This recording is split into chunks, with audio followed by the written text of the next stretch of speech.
વિદ્યાર્થી મિત્રો, આજે આપણે આંકડાશાસ્ત્રમાં ભાગ 1માં પ્રકરણ નંબર 4 સામયિક શ્રેણી વિશે અભ્યાસ કરવાના છે. આજે સામયિક શ્રેણીની કેટલીક સમજવાની બાબતો, સૈદ્ધાંતિક બાબતોનો આજે આપણે અભ્યાસ કરશું.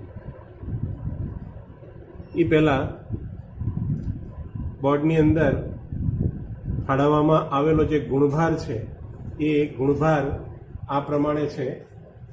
સેક્શન એમાં એક પ્રશ્ન પૂછવામાં આવે છે, એમસીક્યુ જેને આપણે ઓળખીએ છીએ. એક પ્રશ્ન પૂછાય 1 ગુણ. ત્યાર પછી સેક્શન બીમાં એક પ્રશ્ન પૂછવામાં આવે છે, એનો પણ 1 ગુણ, અતિ ટૂંક જવાબી પ્રશ્ન. સેક્શન સી એ ટૂંક જવાબી પ્રશ્ન, જેના 2 ગુણ હોય છે એવો એક પ્રશ્ન પૂછાય. સેક્શન ડી માં એક પ્રશ્ન પૂછાય, એના 3 ગુણ હોય છે, એ પણ ટૂંક જવાબી. 3 માર્ક્સમાં જે પ્રશ્ન, મધ્યમ પ્રકારના પ્રશ્ન પૂછવામાં આવે છે એવો પ્રશ્ન એની અંદર પૂછવામાં આવે છે, એના 3 ગુણ.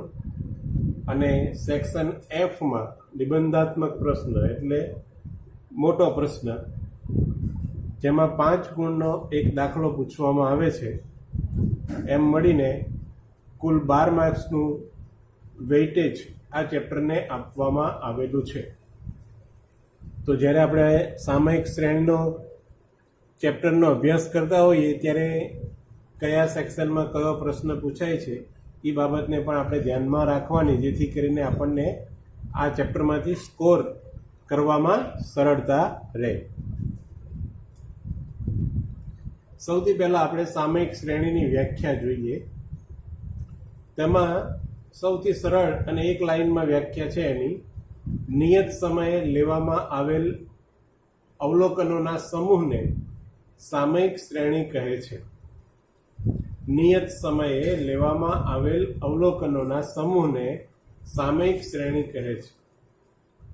અથવા એને સમજવા માટે બીજી એક વ્યાખ્યા પણ આપણે જોઈએ. સમયાંતરે એકત્રિત કરેલી અને ગોઠવાયેલી આંકડાકીય માહિતી સામયિક શ્રેણી કહેવાય. હવે બંને વ્યાખ્યાની અંદર એક ખાસ વસ્તુ આવે છે, અને એની અંદર આ એક નિયત સમયે, અને બીજી વ્યાખ્યામાં લખ્યું છે સમયાંતરે. બરાબર? તો આ શબ્દ આખી સામયિક શ્રેણીના અભ્યાસમાં મૂળભૂત રીતે મહત્વ ધરાવે છે, કારણ કે સામયિક શબ્દનો અર્થ સામાન્ય રીતે આપણે અંગ્રેજીમાં જેને મેગેઝિન કહીએ છીએ.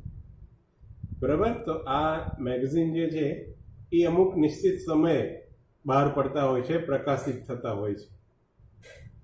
તો એની ઉપરથી આ બન્યો છે. સામયિક એટલે અમુક નિશ્ચિત સમયે, બરાબર, અથવા તો સમયાંતરે શબ્દ એવો વાપરવામાં આવ્યો છે. તેનો મતલબ જ એ થાય છે કે નિશ્ચિત સમયે કોઈ પણ પ્રકારની આંકડાકીય માહિતી આપણે એકત્ર કરેલી હોય, એનો જે સમૂહ બને એ સમૂહને આપણે સામયિક શ્રેણી તરીકે ઓળખીએ છીએ. આવા અનેક ઉદાહરણો વ્યવહારની અંદર આપણે લઈ શકીએ. જેમ કે જુદા જુદા વર્ષ આપ્યા હોય અને વર્ષનો નફો આપ્યો હોય, અથવા જુદા જુદા વર્ષ આપ્યા હોય અને જુદા જુદા વર્ષનું ઉત્પાદન આપ્યું હોય. તો અહીંયા વર્ષ એ સમય થયો, અને ઉત્પાદન અથવા તો નફો આપણે જે વાત કરી તો એ આપણી માટે અવલોકનો થયા. એવી જ રીતે અલગ અલગ મહિના માટે કોઈક તમને આંકડાકીય માહિતી આપી હોય, જેની આંકડાકીય માહિતી આપી હોય એને આપણે ચલ તરીકે ઓળખીએ છીએ, અથવા ચલ રાશિ તરીકે ઓળખીએ છીએ.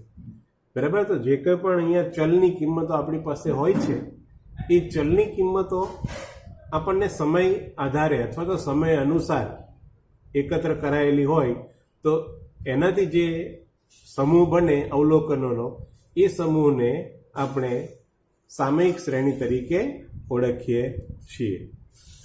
બરાબર. હવે સામયિક શ્રેણી છે એ સામયિક શ્રેણી મુખ્ય 4 ઘટકોથી બને છે. એને સામયિક શ્રેણીના ઘટકો તરીકે જ ઓળખવામાં આવે છે. સામયિક શ્રેણીના 4 ઘટકો છે. સામયિક શ્રેણીને આપણે નામ આપીએ છીએ. સામયિક શ્રેણીમાં આપણે જે કોઈ પણ અવલોકનો પ્રાપ્ત કરીએ છીએ એ અવલોકનોને આપણે અંગ્રેજીમાં શોર્ટમાં સંકેતમાં આપણે YT તરીકે ઓળખીએ છીએ. ટી એટલા માટે કારણ કે આ સામયિક શ્રેણી છે. અંગ્રેજીમાં સામયિક શ્રેણીને ટાઈમ સિરીઝ કહે છે. તો ટાઈમ સિરીઝનો ટી અહીંયા આપણે એના ટૂંકાક્ષરી નામ તરીકે સંકેતમાં એનો ઉપયોગ કરીએ છીએ. બરાબર. તો ચલની કિંમતો અવલોકનોને આપણે જે આપણે સમય આધારિત આપણને મળતા હોય છે એને આપણે વાય અને એની બાજુમાં ટી એટલે ટાઈમ સિરીઝ કે આ જે વાય એટલે કે ચલની કિંમતો છે એ સમય આધારિત પ્રાપ્ત કરેલી છે એ નિર્દેશ કરતું એક પદ આપણે ત્યાં દર્શાવીએ છીએ. એને સામયિક શ્રેણી તરીકે આપણે સામયિક શ્રેણીના અવલોકનો તરીકે આપણે ઓળખીએ છીએ. તો કોઈ પણ ચલ રાશિ હોય, કોઈ પણ ચલની કિંમતો આપણને આપવામાં આવી હોય તો એમાં મુખ્યત્વે 4 ઘટકોનો સમાવેશ કરવામાં આવે છે. એમાં પહેલું છે વલણ, બીજું છે મોસમી વધઘટ, ત્રીજું છે ચક્રીય વધઘટ અને ચોથું છે યાદચ્છિક કે અનિયમિત વધઘટ. બરાબર. વલણને સંકેતમાં આપણે કેપિટલ ટી તરીકે દર્શાવીશું. Capital T of T. બિલકુલ એ જ પ્રમાણે મોસમી વધઘટને આપણે કેપિટલ એસ ટી તરીકે દર્શાવીશું. ચક્રીય વધઘટને કેપિટલ સી ટી તરીકે દર્શાવીશું અને અનિયમિત વધઘટને યાદચ્છિક વધઘટને યાદચ્છિક એટલે રેન્ડમ તો એની માટે અંગ્રેજીમાં આપણે સંકેત લખીએ છીએ RT. બરાબર. હવે એક પછી એક આપણે આ ઘટકો શું છે એની સમજૂતી મેળવીએ. બરાબર. કારણ કે કોઈ પણ કિંમતો અવલોકનોની આપણને જ્યારે મળે છે ત્યારે એ અવલોકનોની અંદર કોઈ એક ઘટક નહીં પણ આ 4 ઘટકોનો સમન્વય આપણને જોવા મળતો હોય છે. બરાબર. તો એ ચારેય મળી એના જે કોઈ પણ કિંમત મળે છે એ કિંમત આપણને સમય અનુસાર પ્રાપ્ત થતી હોય છે. તો એમાં આપણે સૌથી પહેલા વલણની વાત કરીએ. વલણનું બીજું નામ છે દીર્ઘકાલીન વધઘટ, લોંગ ટર્મ કોમ્પોનન્ટ ઓર ટ્રેન્ડ તરીકે એને અંગ્રેજીમાં વલણને ટ્રેન્ડ કહેવાય. અને એ ટ્રેન્ડનો પ્રથમ આલ્ફાબેટ ટી આપણે સંકેતમાં દર્શાવવા માટે એનો ઉપયોગ કરીએ છીએ. બરાબર. એટલા માટે જ લખ્યું છે કેપિટલ ટી. તો વલણ એનું બીજું નામ દીર્ઘકાલીન વધઘટ જેને અંગ્રેજીમાં ટ્રેન્ડ કહેવાય અથવા long term component. Long term component એટલે કે આ એવું ઘટક છે જે ખૂબ લાંબા સમયમાં ફેરફાર ધરાવે છે. આપણને જે કોઈ પણ સામયિક શ્રેણીની અથવા તો સમય આધારિત આપણે જે કોઈ પણ આંકડાકીય માહિતી અથવા અવલોકનો આપણને જે મળ્યા છે એ અવલોકનોમાં સૌથી લાંબા સમયમાં ફેરફાર ધરાવતું કોઈ ઘટક હોય તો એ વલણ છે. એનો મતલબ છે કે એમાં બહુ ટૂંકા ગાળામાં એમાં ફેરફાર થતા નથી. સામાન્ય રીતે ક્રમિક અને સ્થાયી ધોરણે એની અંદર સતત પ્રકારનો ફેરફાર થતો જોવા મળે છે. ફેરફાર એટલે વધારો કે ઘટાડો. બરાબર. કે સતત રીતે ફેરફાર થતો હોય અથવા સતત રીતે ઘટાડો થતો હોય પણ એ કેવો હોય? સ્થાયી હોય, સ્ટેડીલી. બરાબર. અને ક્રમિક રીતના સહેજ વધારો હોય પછી થોડો વધારો પછી થોડો વધારો એ પ્રમાણે એની અંદર વધારો અથવા તો ઘટાડો થયા કરતો હોય તો એવા ફેરફારને આપણે ક્રમિક, સ્થાયી અને સતત ફેરફાર તરીકે ઓળખીએ છીએ. અને આ પ્રક્રિયા જે છે એ આખી સામયિક શ્રેણીની દિશા નક્કી કરે છે. એટલા માટે વલણ જે છે ને એ વલણ સામયિક શ્રેણીનું ખૂબ મહત્વનું અત્યંત અગત્યનું ઘટક છે અથવા તો અંગ છે એમ કહી શકાય. કારણ કે આખી શ્રેણીની જે કિંમત છે આપણી પાસે જે અવલોકન છે એ અવલોકનમાં આપણે વાત કરી કે 4 ઘટકોનો સમન્વય છે, એમાં સૌથી વધારેમાં વધારે જો ફાળો હોય તો એ વલણનો છે. બાકીના 3 ઘટકોની જે અસર છે એ અવલોકિત કિંમતોમાં હોય, કદાચ ન પણ હોય, પણ વલણ તો એમાં રહેવાનું છે. બરાબર? તો એને આધારે આપણને સામયિક શ્રેણીની દિશા મળે છે. ચોક્કસ પ્રકારની એની ઉપરથી આપણને એની લાક્ષણિકતાઓ મળતી હોય છે. આપણે જ્યારે અભ્યાસ કરીએ અવલોકનોનો, ત્યારે એમાંથી આપણને ઘણી બધી જે માર્ગદર્શન મળે છે એ માર્ગદર્શન આપણને આ વલણને આધારે મળતું હોય છે, કારણ કે એ જ સૌથી વધારે મહત્વનું ઘટક છે. જેમ કે આંતરરાષ્ટ્રીય બજારમાં રૂપિયાનું ઘટતું મૂલ્ય, તો એ એકદમ ન ઘટી જાય. કાલે 70 રૂપિયા હોય, $1 બરાબર 70 રૂપિયા હોય, અને આજે 50 રૂપિયા થઈ જાય, એવું એકદમ ઘટાડો કે વધારો ન આવે. અથવા આજે એકદમ 150 રૂપિયા થઈ જાય, $1 બરાબર 150 રૂપિયા, એમનું. પણ એમાં સતત આપણે ન્યૂઝમાં, છાપામાં, સમાચારમાં વાંચતા હોઈએ છીએ, સાંભળતા હોઈએ છીએ કે બરાબર, તો એ વધઘટ જે છે એ થોડા પ્રમાણમાં થતી હોય છે. દેશનો વસ્તી વધારો અથવા મૃત્યુદર, આ બધા ચલ એવા છે કે જેમાં તમે છેલ્લા 10 વર્ષ 20 વર્ષની આંકડાકીય માહિતી જુઓ, તેમાં એક પ્રકારનું ચોક્કસ સાહજિક ફેરફાર અથવા તો વધારો ઘટાડો તમને જોવા મળશે. બરાબર? તો આ પ્રકારના જે ચલ છે એ ચલની અંદર વલણ તમને ખાસ જોવા મળતું હોય છે. સમાજની રૂઢિ, લોકોની પસંદગી, રુચિ, આ બધા જે કારણો છે એને આધારે આની અંદર વલણની અંદર ફેરફાર થતો જોવા મળે છે. આપણે જે શરૂઆતમાં વાત કરી ને કે એમાં સ્થાયી ધોરણે ફેરફાર થાય છે અથવા સતત પ્રકારનો ફેરફાર થાય છે, તો એ ફેરફાર શેને આધારે થાય? એના કારણો છે કે સમાજની અંદર રૂઢિઓ છે, સમાજની કેટલીક પ્રણાલિકાઓ છે. આપણે બધા સમાજમાં રહીએ છીએ, એટલા માટે કહેવાય છે ને કે માનવી એક સામાજિક પ્રાણી છે. તો આપણે બધા જ્યારે સમાજમાં રહીએ છીએ ત્યારે સમાજની કેટલીક રૂઢિ પ્રણાલિકાઓ આપણે ફોલો કરીએ છીએ. એની અંદર જો બદલાવ આવે, એની અંદર ફેરફાર થાય, તો એ ફેરફારની અસર આ વલણમાં તમને જોવા મળશે. લોકોની પસંદગી બદલાય, બરાબર, લોકોની રુચિ બદલાય, કે અત્યાર સુધી આપણે કોઈક વસ્તુનો ઉપયોગ કરતા હતા, એ વસ્તુ હવે આપણને નથી ભાવતી, નથી ગમતી, અથવા એની રુચિ બદલાઈ ગઈ, આપણે બીજી વસ્તુ તરફ વળ્યા. બરાબર? તો એ બધી વસ્તુઓ જેને કારણે જે ફેરફાર આવે ને, એ ફેરફાર વલણનો ફેરફાર દર્શાવે છે. લાંબા સમયના અંતરે શ્રેણીનું વલણ સ્પષ્ટ થતું જોવા મળતું હોય છે. જે આપણને અવલોકિત કિંમતો મળે છે, એ કિંમતોમાં 4 ઘટકો છે. એ 4 ઘટકોમાં વલણ જે છે એ લાંબા સમયાંતરે સ્પષ્ટ થાય એવું ઘટક છે. સમયાંતરે આપણને શ્રેણીનું લાંબા સમયે આપણને એનું વલણ જોવા મળતું હોય છે. અને આ લાંબો સમયગાળો એ એક સાપેક્ષ બાબત છે. બરાબર? સામાન્ય રીતે વલણ જાણવું હોય કોઈ પણ શ્રેણીમાં, કોઈ પણ અવલોકિત કિંમતોમાં, તો એનો 10 થી 15 વર્ષનો ગાળો આપણે લઈએ છીએ. તો એ ઘણો લાંબો સમયગાળો કહેવાય. કોઈ પણ ચલ રાશિનો આપણે વલણનો અભ્યાસ કરવો હોય તો એ વલણના અભ્યાસ માટે 10 થી 15 વર્ષનો ગાળો આપણે લેવો જોઈએ. તો આપણને એ અવલોકિત કિંમતોમાં અથવા તો ચલની અંદર વલણનો ફેરફાર શું છે, વલણની પરિસ્થિતિ શું છે, એ જાણવા મળે, અને એને આધારે આપણે યોગ્ય નિર્ણયો લઈ શકીએ છીએ. ત્યાર પછી બીજું ઘટક આવે છે, એ ઘટક છે મોસમી વધઘટ.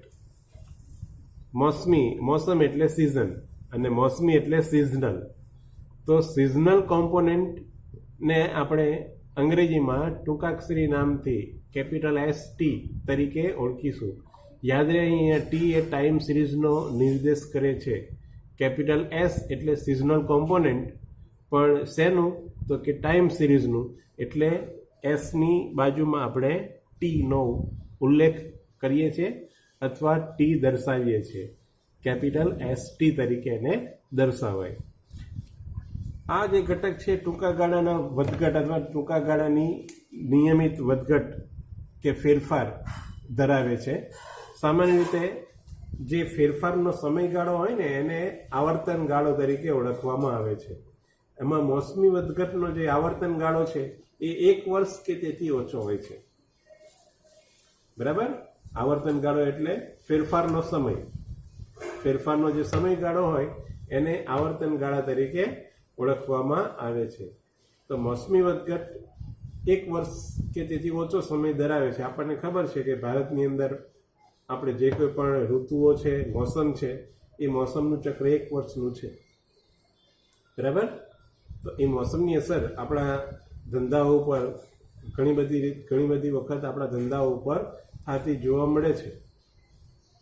બરાબર છે? એની જે અસર થવાની હોય 1 વર્ષની અંદર થઈ જાય, કારણ કે 1 વર્ષમાં ઋતુઓનું ચક્ર પૂરું થાય, પછી 1 વર્ષ પૂરું થાય એટલે નવું ચક્ર પાછું ઋતુઓનું શરૂ થાય છે. બરાબર? તો અહીંયા ઋતુઓની જે અસર ધંધા ઉપર થવાની હોય એને માપવી હોય તો એ સમયગાળો છે એ 1 વર્ષનો જોવા મળે છે. એટલે ધારો કે આપણને 10, 12, 15 કે 40, 50 વર્ષની માહિતી આપવામાં આવેલી હોય અને એની અંદર તમે આ 1 વર્ષ જે મોસમી વધઘટ છે એની અસરનો અભ્યાસ કરવા જાઓ તો એ ખૂબ ઓછો સમયગાળો થયો. તો એ ઓછો સમયગાળો હોવાથી એને આપણે અલ્પકાલીન ઘટક તરીકે ઓળખીએ છીએ. અલ્પકાલીન એટલે થોડા સમય માટેનું. કે મોસમી વધઘટનો જે ફેરફાર તમને જોવા મળે અવલોકનોમાં એ અલ્પકાલીન હોય છે. એટલા માટે એને અલ્પકાલીન ઘટક તરીકે ઓળખવામાં આવે છે. બરાબર? એ ખાસ યાદ રાખવાનું. અલ્પકાલીન ઘટકોના નામ બોર્ડની પરીક્ષામાં પૂછાય તો એમાં આપણે લખવાના આવશે, એટલે ખાસ ધ્યાન રાખવાનું. આની આગળ આપણે સમજીએ ને વલણનું બીજું નામ છે દીર્ઘકાલીન. દીર્ઘ એટલે લાંબુ અને કાલીન એટલે સમય અનુસારનું. બરાબર? તો એમાં જ એનો જે અર્થ છે, એનો શબ્દ છે, એમાં જ એનો અર્થ છે દીર્ઘકાલીન એટલે લાંબા સમયનું અને અલ્પ એટલે થોડું. તો અલ્પકાલીન એટલે થોડા સમયનું ઘટક. તો થોડા સમયનો ફેરફાર જેમાં આવતો હોય એ અલ્પકાલીન ઘટક કહેવાય. અને દીર્ઘકાલીન વધઘટ તો એનું નામ જ છે દીર્ઘકાલીન એટલે લાંબા ગાળાનું. હવે મોસમી વધઘટ જે છે એ સામાન્ય રીતે 2 પરિબળોને આધારે ઉદ્ભવતી જોવા મળે છે. એમાંનું પહેલું છે કુદરતી પરિબળો. કુદરતી પરિબળોમાં ઋતુ, હવામાનના ફેરફાર, આ બધી વસ્તુઓ એની અંદર આવે. કુદરતી બાબતોના કારણે જો આપણી અવલોકિત કિંમતમાં, આપણા અવલોકનોમાં ફેરફાર થાય તો એ આ મોસમી વધઘટને કારણે થયેલી ફેરફારની અસર છે એમ સમજવું. દાખલા તરીકે શિયાળામાં જોઈએ આપણે તો ગરમ કપડાની માંગ કઈ ઋતુમાં જોવા મળે? તો શિયાળામાં મળે. બરાબર? એનાથી વિરુદ્ધનું ઉનાળો હોય તો બરફનું અને સુતરાઉ કાપડનું વેચાણ, એની માંગ ઉનાળામાં વધારે વિશેષ હોય, શિયાળામાં બરફની માંગ ઓછી હોય. બરાબર? એ જ પ્રમાણે ખેતરમાંથી સિઝન પ્રમાણે એની સિઝન પૂરી થાય ત્યારે નવો પાક આવતો હોય છે. તો જ્યારે નવો પાક બજારમાં આવે ત્યારે એના ભાવ ઘટે. બરાબર? તો આ બધી વસ્તુઓ જે છે તો એ વસ્તુઓ દર્શાવે છે કે એ કુદરતી પરિબળોથી ઉદ્ભવેલી અસરો છે અને એ મોસમી વધઘટનો એક ભાગ છે. બીજું પરિબળ છે માનવ સર્જિત પરિબળો.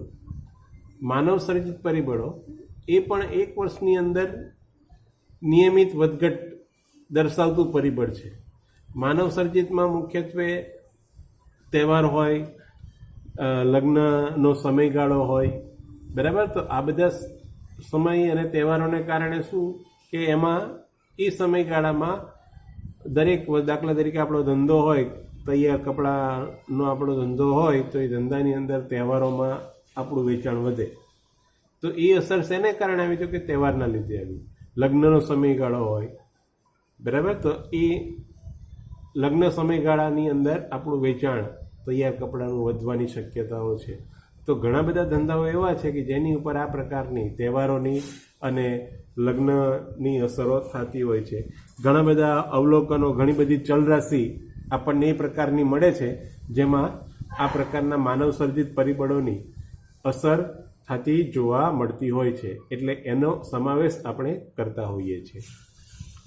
ત્રીજું ઘટક છે, ખૂબ અગત્યનું ઘટક છે, એ છે ચક્રીય વધઘટ. ચક્રીય, અંગ્રેજીમાં ચક્રીય માટે છે સાયક્લિકલ. સાયકલ એટલે ચક્ર અને સાયક્લિકલ એટલે ચક્રીય. વધઘટ માટે કોમ્પોનન્ટ શબ્દ વપરાયેલો છે. તો એમાં સાયક્લિકલનો પ્રથમ આલ્ફાબેટ સી ને આપણે સંકેતમાં દર્શાવીએ છીએ. તો ચક્રીય વધઘટને આપણે સંકેતમાં કેપિટલ CT તરીકે દર્શાવીએ છીએ. બરાબર. તો ચક્રીય વધઘટ જે છે 1 વર્ષથી વધારે સમયગાળો, 1 વર્ષની અંદર હોય તો એને આપણે મોસમી વધઘટ લઈએ છીએ કે મોસમના કારણે અવલોકનોમાં ફેરફાર થયો છે એમ આપણે માનીએ છીએ. 1 વર્ષની અંદર હોય તો વધુમાં વધુ 1 વર્ષ. બરાબર. પણ 1 વર્ષથી વધુ સમયગાળા માટે નિયમિત પ્રકારનો જો ફેરફાર થતો હોય તો એ ફેરફારને આપણે ચક્રીય વધઘટમાં લઈએ છીએ. એટલે એનો જે આવર્તન ગાળો છે એ સામાન્ય રીતે આપણે 2 થી 10 વર્ષ સુધીનો ગણીએ છીએ. કે આ જે ચક્રીય વધઘટની જે અસર છે ને એ ચલરાશિ ઉપર અથવા તો અવલોકનો ઉપર 2 થી 10 વર્ષ સુધીના સમયગાળામાં થતી જોવા મળતી હોય છે. અને વિશિષ્ટ સંજોગો એવા હોય તો એમાં 10 થી 15 વર્ષનો સમયગાળો પણ આની અંદર જોવા મળે છે. ખાસ વિશિષ્ટ પ્રકારના સંજોગોમાં ચક્રીય વધઘટ 10 થી 15 વર્ષ જોવા મળે છે. શ્રેણીના સમયના સંદર્ભમાં આ આપણે અલ્પકાલીન વધઘટ છે એમ માનીશું. ચક્રીય વધઘટનું જે ઘટક છે એ અલ્પકાલીન છે. કેમ કે તમને 10 વર્ષની માહિતી આપી હોય એમાંથી ચક્રીય વધઘટ માટેનો 2 વર્ષનો સમયગાળો આપણે નિશ્ચિત કરતા હોઈએ અથવા તો જોતા હોઈએ કે 2 વર્ષમાં ફેરફાર થયો, તો 10 વર્ષમાંથી 2 વર્ષ એ ઘણો ઓછો સમયગાળો કહેવાય. બિલકુલ એ જ પ્રમાણે 20, 30 કે 40 વર્ષની આપણી પાસે આંકડાકીય માહિતી હોય અને એમાં તમે 5-10 વર્ષનો ફેરફાર જો એનો અવલોકન કરતા હોય તો એ 30 વર્ષની સરખામણીમાં 5 વર્ષ એટલે ઓછા વર્ષ કહેવાય. તો એટલા માટે એને અલ્પકાલીન ઘટક તરીકે આપણે ઓળખીએ છીએ. પ્રવાહ ઉપર આધારિત હોય છે. તેજી મંદીના પ્રવાહ, વૃદ્ધિ અને પડતી. બરાબર. એના ઉપર આ ઘટક છે એ આધાર રાખે છે. એનો ફેરફાર એ બજારના પ્રવાહોને આધારિત છે. ચોથું ઘટક અને ખૂબ અગત્યનું ઘટક છે, વારંવાર એમાંથી પ્રશ્ન પણ VSQમાં અને MCQમાં પૂછાયેલા છે. યાદચ્છિક અથવા અનિયમિત વધઘટ. યાદચ્છિક માટે અંગ્રેજીમાં શબ્દ છે રેન્ડમ, એટલે એને રેન્ડમ કોમ્પોનન્ટ કહેવામાં આવે છે, અથવા ઇરેગ્યુલર કોમ્પોનન્ટ, અનિયમિત વધઘટ. રેન્ડમનો પ્રથમ આલ્ફાબેટ R લઈ અને આપણે એનો સંકેત લખીએ છીએ RT, કેપિટલ RT તરીકે આપણે એને દર્શાવીએ છીએ. બરાબર. તો આ જે અનિયમિત એટલે એ અનિયમિત છે, રેગ્યુલર નથી. એમાં કોઈ નિયમિતતા જોવા મળતી નથી. બરાબર ને. રેન્ડમલી એટલે તો આવી વધઘટ અથવા તો અવલોકનોમાં જે ફેરફાર છે એ આવા ઘટકથી ક્યારે ઉદ્ભવે એ પણ આપણે અહીંયા સમજી લઈએ કે આકસ્મિક કે અણધાર્યા કારણસર જ્યારે ફેરફાર ઉદ્ભવે ત્યારે એ અનિયમિત વધઘટ કહેવાય. આકસ્મિક, નક્કી ન હોય પહેલેથી, પણ એવી કોઈ ઘટના બને, એવો કોઈ બનાવ બને, એને આધારે આપણી અવલોકિત કિંમતમાં અથવા તો ચલ કિંમતમાં ફેરફાર નોંધાય. અણધાર્યો ફેરફાર નોંધાય, જે ધાર્યો નહોતો, આપણી ધારણા નહોતી અને એવો ફેરફાર થયો કોઈક ઘટનાને કારણે, કોઈક બનાવને કારણે. તો એ ફેરફાર એ અનિયમિત અથવા યાદચ્છિક વધઘટ બને છે. એમાં સમયગાળો, ચલણનો સમયગાળો અને અસર નિશ્ચિત હોતા નથી. કેટલા સમયગાળા, જેમ આપણે આગળ આવર્તન ગાળો જોયો, બરાબર, કે મોસમી વધઘટ માટે 1 વર્ષ કે તેથી ઓછું. બિલકુલ એ જ પ્રમાણે ચક્રીય વધઘટ માટે 2 થી 10 વર્ષ. વિશિષ્ટ સંજોગો હોય તો ચક્રીય વધઘટનો આવર્તન ગાળો 10 થી 15 વર્ષનો પણ હોઈ શકે. પણ યાદચ્છિક કે અનિયમિત વધઘટનું જે ઘટક છે એનો કોઈ આવો આવર્તન ગાળો અને એના અસરનો સમયગાળો ક્યાંય નિશ્ચિત હોતો નથી.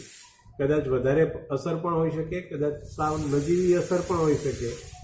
બરાબર ને એક પ્રમાણે સમયગાળો પણ 1 વર્ષનો હોઈ શકે, 2 વર્ષનો હોઈ શકે, 1 થી ઓછા વર્ષનો પણ હોઈ શકે, એ કંઈ નક્કી હોતું નથી. બરાબર, તો એનો સમયગાળો અને એની અસર નિશ્ચિત હોતી નથી.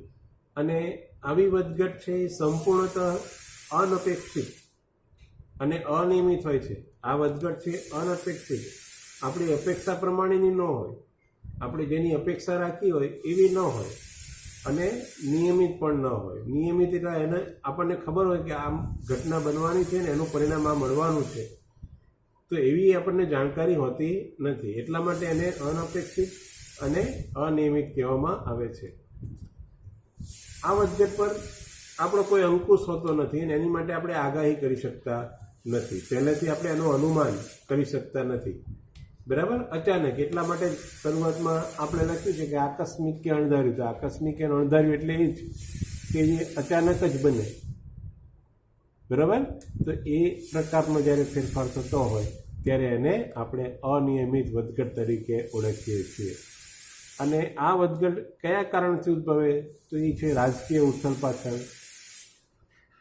બરાબર, અકુદરતી આપત્તિઓ, હડતાલ, યુદ્ધ જેવી પરિસ્થિતિઓ ઉદ્ભવે તો એના કારણે આવી વધઘટ થતી જોવા મળે છે.